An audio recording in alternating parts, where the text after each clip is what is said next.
So we're going to do a little bit of a deep dive back to 1998 in Coeur d'Alene, Idaho. And we're going to go to the Aryan Nation compound that used to be there under a person named Butler. And Victoria Keenan, who was a Native American woman, and her son were driving their car past the compound when it supposedly backfired.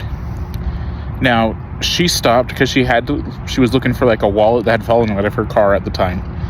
But when she stopped, bullets struck her car, and her car then careened into a ditch. And members of the group of the Aryan Nation under Butler then held her and her son at gunpoint. The compound was heavily guarded and consisted of the home of Aryan Nation leader Richard Butler and several other structures. And for decades, it has served as the meeting place of the nation's most violent white supremacists.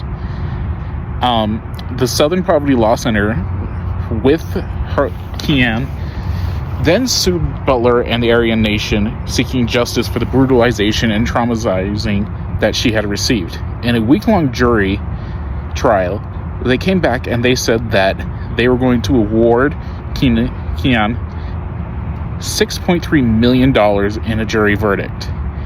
Now, Butler and the Aryan Nation could not afford to pay this.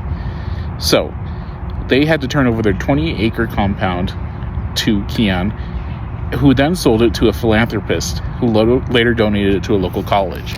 But what happened was, in 2001, after this had been donated to the local philanthropist, they had decided that they needed to destroy the buildings there.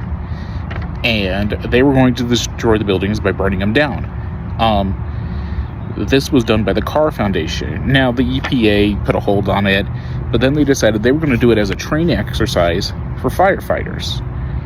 The firefighters did this training exercise on June 29, 2001. Remember that date.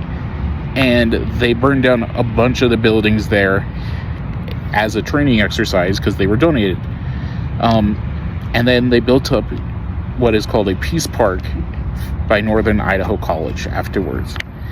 Now, this date, June 29th, is interesting because something just happened on June 29th of 2025 this year, and that was firefighters were shot at a fire that was deliberately set as an ambush. Now, Idaho has a huge problem with white supremacists. Everybody knows that. Go watch the documentary The Order.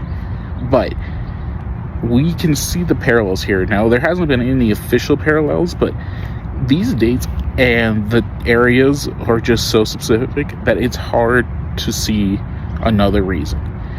But that's the history lesson for today, guys.